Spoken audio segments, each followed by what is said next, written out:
Hey everyone, welcome back to another episode of Fishing with James. This is episode 7 of my hand-tied jig series, and today I'll be showing you how to tie a jig I call Crimson Smoke.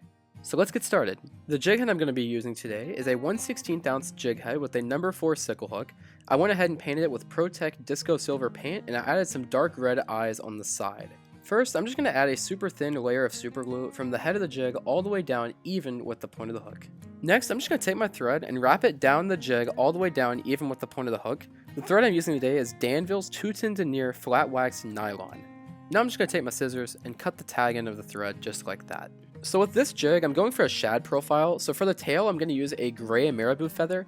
I want the length of the tail to be about the length of the hook, and once I have it sized up right, I'm going to go ahead and take my thread and loosely tie it in and then wrap tightly to cinch it down to the hook.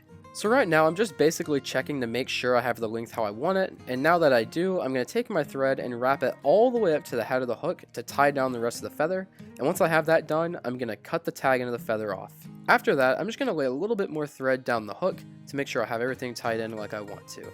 That should be good. For the flash, I'm going to be using some red crystal flash. I really like making jigs where the eye and the flash match colors. I just think they look really nice. So I'm going to take this tinsel, cut it in half, and take that strand that I've cut in half and cut it in half again. That way I have 2 pieces of flash on each side of the jig, just like this.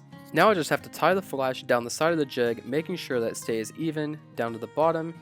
There we go. Now I'm going to wrap the thread all the way back up to the head. Once I have it how I like it, I'm just going to take my scissors and cut it just past the length of the Marabou. Just like that. The chenille I'm going to be using today is some medium custom smoke chenille. So I'm just going to take my chenille here and start wrapping it into the jig from the head all the way down even with where I've tied everything else to. I like to turn the jig sideways here just so I can see exactly where I'm tying to. Then I'm going to take the thread, wrap it back up to the front of the jig, and set it off to the side.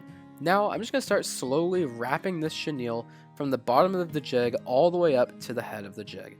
Once I have the chenille like I want it, I'm going to take my thread and begin wrapping the chenille into the jig. So I'm going to go underneath it right here to cinch it down, over it, under the chenille again, over the chenille again, and then from this point on, you can just wrap under and over however you want to. You want to make sure that it's tied into the jig as tightly as you can. That's the important part here. Once you have it tied in, you're just going to take your scissors and cut off the chenille on the tag end and pull out any little fuzzy bits that want to stay behind. Now I'm just going to do a double whip finish. I'm going to take my whip finishing tool and do 5 or 6 wraps right here and then pull it tight, and do another 5 or 6 wraps to finish up the tie. Once I've done this, I'm just going to take my scissors and cut off the tag end of the thread, and there we are, a Crimson Smoke Crappie Jig.